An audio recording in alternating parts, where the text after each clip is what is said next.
Assalamu alaikum everyone. Welcome to Dentoscope Studio, the official YouTube channel of Dentoscope Institute of Advanced Dentistry. I am Dr. Rashid Hassan, the founder and CEO of Dentoscope. We have started a live lecture series by Dentoscope mentors, and today we are joined by Dr. Namrah Bashir, and she is going to brief us today about Ludwigs angina. Over to you, Dr. Namrah. Thank you, sir. Assalamu alaikum, everybody.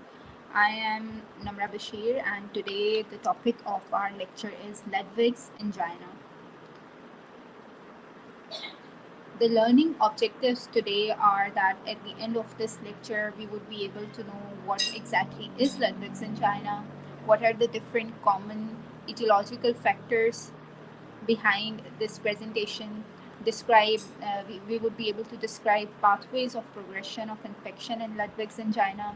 We would be able to identify different intraoral and extraoral pictures in cases of Ludwig's angina and how to diagnose a Ludwig's angina. And lastly, we would also discuss management and treatment of Ludwig's angina. So, what is a Ludwig's angina? Basically, it's an infection of the facial spaces. It is defined as a life-threatening diffuse cellulitis of the soft tissue of the floor of the mouth and neck. This name was given by this German physician Wilhelm Friedrich von Ludwig, and he first described Ludwig's angina in 1836. At that time, there was not a particular treatment for Ludwig's angina or for any infection at the time. Antibiotics were not developed at that time, so it was very hard to treat Ludwig's angina at that particular period. Ludwig's angina basically involves three compartments of the face, and these compartments are in the floor of the mouth: the sublingual space, the submental space, and the submandibular space. There is a hallmark cause of Ludwig's angina, and that is the infection from the lower molars, which basically involves most of us dentists. Other etiological factors behind Ludwig's angina are dental infections. It could be any dental infection that may spread and may not get treated properly. It may convert into a Ludwig's angina. Then there are traumatic intubation. There are different cases in which a patient may require an intubation, and an intubation may go wrong due to several reasons. And because of that traumatic intubation, the respiratory tract can get infected, and later on, if not treated properly, the infection can spread into the facial spaces and may present as a Ludwig angina. Then there are different abscesses in the mouth which may lead to Ludwig's angina. Then trauma to the floor of the mouth, again very close proximity to the submandibular, sublingual spaces. Mandibular fractures could be a cause because many of the fractures, they may not get treated properly, and as a result uh, it may convert into an infection, and that infection may present as Ludwig's angina. Then we have oral piercing. Often oral piercing may get infected.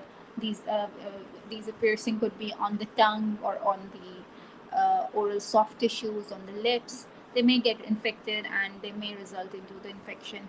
Then there are conditions like osteomyelitis, which is basically the infection of the bone. Again, it's an infection. The bacteria are there. They may spread and they may cause this. They may result into an infection, a widespread infection indeed. Then we have otitis media, the infection of the middle ear. The Again, the pus, the mucus, all the infection may spread from the ear into the facial spaces. Then another important ecological factor is thyroglossal cyst. This thyroglossal cyst is present in the neck, and it is often filled with the mucus from the epithelial cells. Now, it may get infected, it may get ruptured, and it may result into a infection of all these spaces.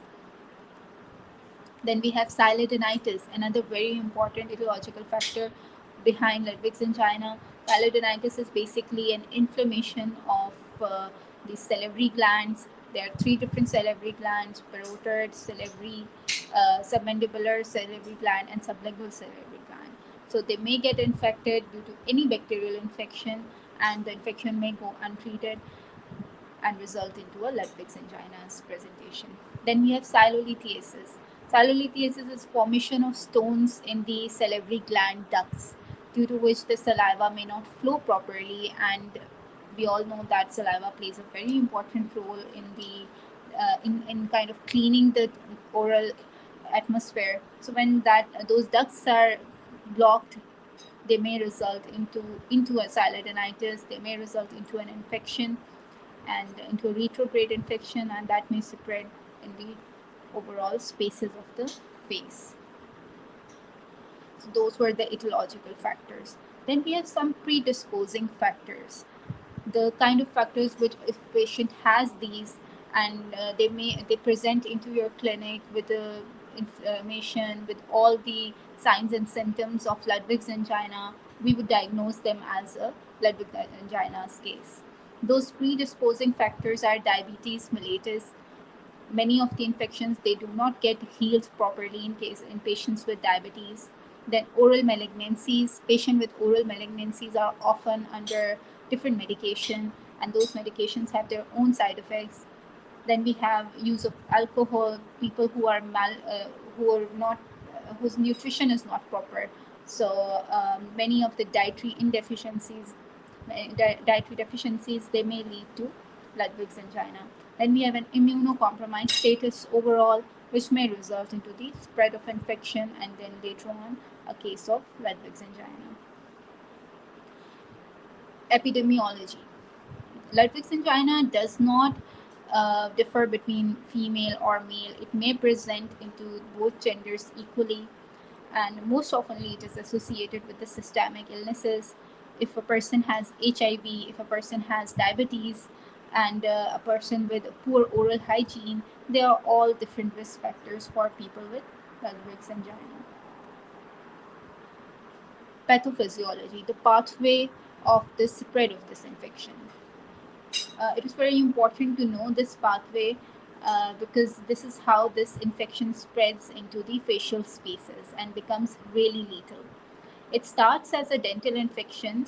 Most often, it starts as a dental infection, and in these dental infections, second and third lower molars are very important. Most of the infections from second and third molars, they spread. They turn out to be. They can be. They can lead to a Ludwig's angina case. Often, a partially erupted third molar can also be responsible for this infection. What happens is that all the infection, it goes from the molar to the gingival spaces, and from the gingival spaces it goes into the subgingival pockets, and from there onwards it spreads into the musculature of floor of the mouth. Below the floor of mouth, if we recall our anatomy, there is a large space known as sublingual space, that is just beneath the tongue, and beneath that there is submandibular space, and the submandibular space is basically divided into two supra and infrasubmandibular spaces by a mylohyoid muscle. So these spaces all are very in close proximity, and they may easily, if one space is infected, the other space can easily be infected. So this infection basically spreads from these spaces into one from another, and it involves this whole neck region, and as a result we can see a large swelling in this submental area extraorally. Now, this sublingual space this infection basically spreads in the sublingual space, mostly lingually and not buccally, and it also enters into the deeper spaces as it goes down into the submandibular space.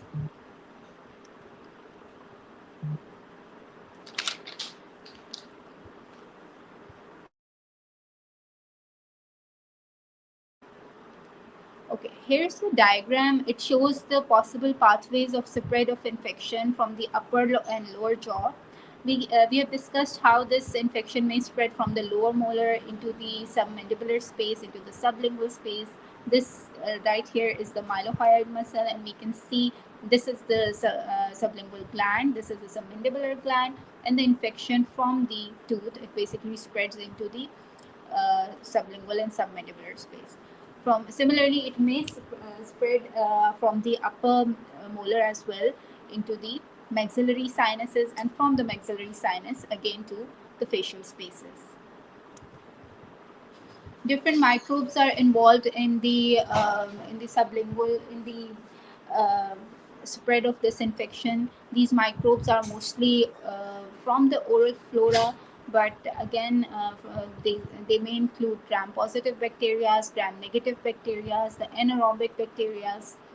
Staphylococcus, we all know it's the most common bacteria in the oral atmosphere. Then we have streptococcus, we have streptococcus, we have fusobacterium, bacteroids, actinomyces. These are all can be seen, they can all be seen under a microscope. So you would not know them by just uh, this is important for viva point of view. This is important if you are in a pathological study, or if you are giving a lab, if you have given the mucus for lab testing. These microbes can play an important role in the diagnosis of Ludwig's angina. So physical examination, a patient will present to you with a large neck swelling. They may have neck pain, and this pain exacerbates when they are swallowing or when they are speaking. Trismus is another important finding, in which a patient cannot open their mouth beyond 2 to 3 centimeters. There's a lot of pain around in all the musculature around the neck region, around the cheek region. There's an appearance of a bull neck. What exactly is a bull neck? It's basically the loss of definition of this submandibular space, the submental space, and the large fullness of submandibular space is the same. Then we have stridor, which is basically noisy breaths while patient is breathing. You would notice that if the condition is worsening, it may not. You would not notice stridor and these excessive noisy breathing if the infection is in its initial stages. Then we have other important symptoms like mouth pain. We have a hoarse voice. Patient would not be able to talk properly. There would be drooling.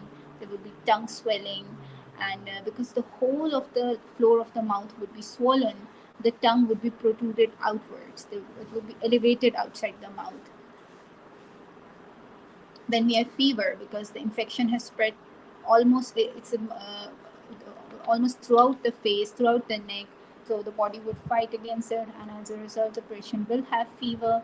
There will be a lot of swelling and tenderness, and like I earlier said, that there would be elevation of tongue. The picture here shows the elevation of tongue, and you can see the floor of mouth. It's almost elevated.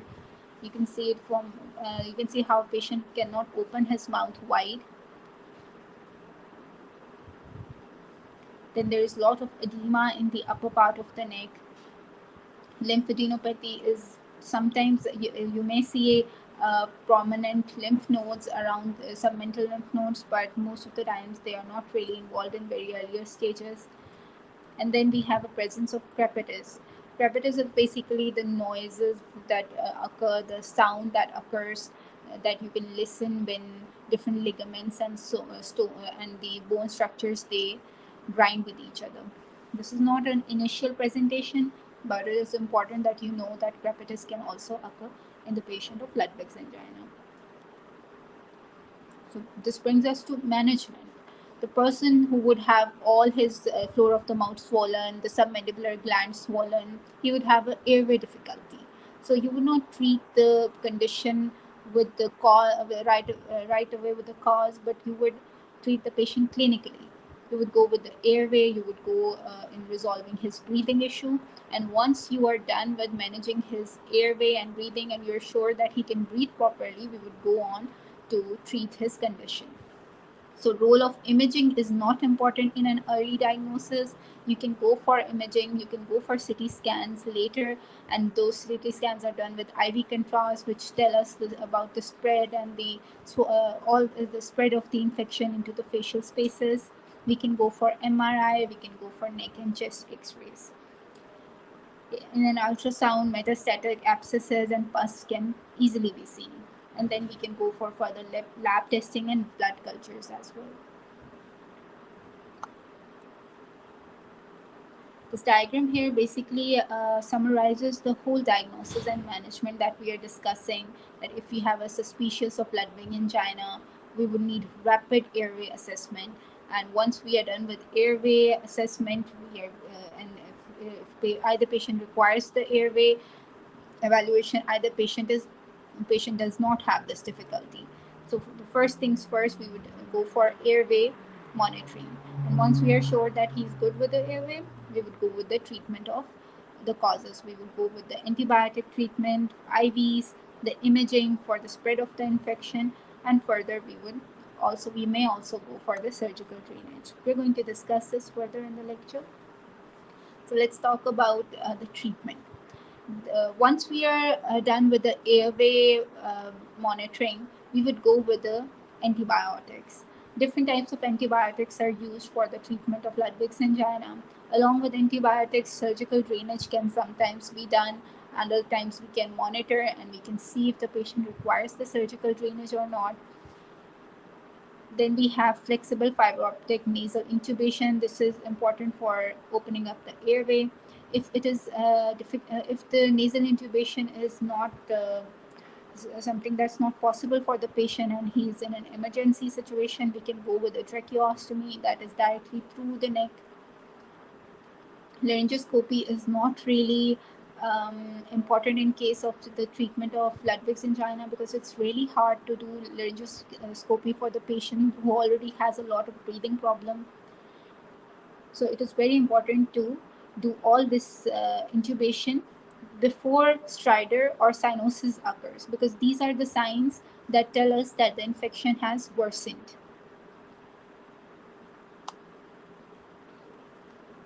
Then we have to monitor the white blood cells of the patient. We have to monitor the fever regularly, because as the infection will come down, the fever will also come down. So we would know the condition of the patient. Once the patient is in a condition where you can treat the patient, you would go for removing the cause of the infection. And if it's a dental cause, you should go for the extraction of that particular tooth. And for the patients who are unresponsive to all these treatments, we would do fluid collection for them. We might do needle aspiration biopsies. We can do surgical incisions, and then drainage can be done. Now, antibiotics was very important in the treatment of Ludwig's angina, because before the development of antibiotics, mortality rate used to be 50%. 50% of patients used to die because we had no antibiotics. But now this ratio, this percentage has come down to only 8%. We use a broad spectrum IV antibiotics. They involve gram-positive bacteria, gram-negative, and anaerobic bacteria. And the most common antibiotics that we use are ampicillin, sulbactam, and clindamycin. For immunocompromised patient, the coverage of these antibiotics is broadened, and it is we also involve pseudomonas for the treatment of these immunocompromised patients. Lastly, the surgical intervention, which is done when a person is worsened and the antibiotics are not working and we need fast treatment, and there is a lot of swelling and a patient has airway problem, you would simply go for a surgical intervention. What we do in a surgical intervention, we give incision to the patient in the floor of the mouth, right below the chin, and the whole decompression can be done for the infection area, for the drainage of all the pus involving all these spaces. Here's a case where you can see a large swelling in the submental area. The submandibular area is also involved. They have marked an incision line, and then incision is done right below the chin. It's exactly two finger breadth away from the chin, and then we would decompress it, and we have placed a piece of glove to keep it open. Now, this Ludwig's angina, it is basically not hard to differentiate once it comes clinically, but imaging can also be done to identify the case of Ludwig's angina. But we can do further in lab testing, we can do further imaging in order to know that it's a Ludwig's angina case and it's not either of these cases, because conditions like angioneuritic edema, cellulitis, lingual carcinoma, lymphadenitis, peritonsillar abscesses, salivary gland abscesses, sublingual hematoma, they can all be present in this region of the face. So, due to the life-threatening complication of airway from the Ludwigs angina, we have discussed earlier that 50% of the mortality rate that used to be 50% before the advent of antibiotic has now reduced. Thanks to the antibiotic treatment, we can do a better treatment for Ludwigs angina, and now the prognosis is much better in contemporary world. Let's conclude this lecture by with these three important points: that when a Ludwig's angina case does occur, we have to respond. We have to respond really fast. It should be an immediate intervention. We have to monitor the airway of the patient. We have to decide whether the patient needs elective intubation or not, and we have to closely monitor the patient. If this is not done, different complications can occur. The infection can turn into pneumonia. It can turn into other. It can spread into other spaces, and may become fatal. So it's very important be, to promptly treat this particular infection. This Ludwig's angina does not only involve dentists, or it does not only involve maxillofacial surgeons. A full team is required for the treatment of Ludwig's angina, which includes nurses and staff that knows how to do their job. Sometimes you may have to call an otolaryngologist, an anesthesiologist, because this is basically a very important surgery. So, calling this healthcare team will also improve the prognosis, may also improve the outcome, and may also improve the condition of the patient over time. These are the references for this lecture of mine. I hope this was a helpful lecture. This is all. Thank you, everybody. If you have any questions, you can share in the comments. I would love to answer them. Thank you so much, Dr. Namrah. It was really very informative lecture. There is a question. Why does the infection spreads lingually and not buccally? Yes, I discussed that in my lecture, that this infection basically spreads lingually. This is because that in the lower molars, the lingual plate is much thinner as compared to the buccal plate. So the infection has an easier pathway to spread lingually and into the floor of the mouth and into these spaces. So very good question. Um, Thank you so much, Dr. Namra, once again for your time and for giving this comprehensive lecture on Ludwig's angina. Uh, Thank you I'm so sure it much. was very helpful for all the listeners, and we will, inshallah, invite you once again for some other topic regarding oral pathologies of the oral cavity. Thank you so much, sir, for giving me this opportunity to talk from your forum and to interact with all these students. Thank you so much. Thank you so much. Thank you so much, everyone. We'll meet next time with a new topic. Thank you, everyone. Take care. Allah Hafiz.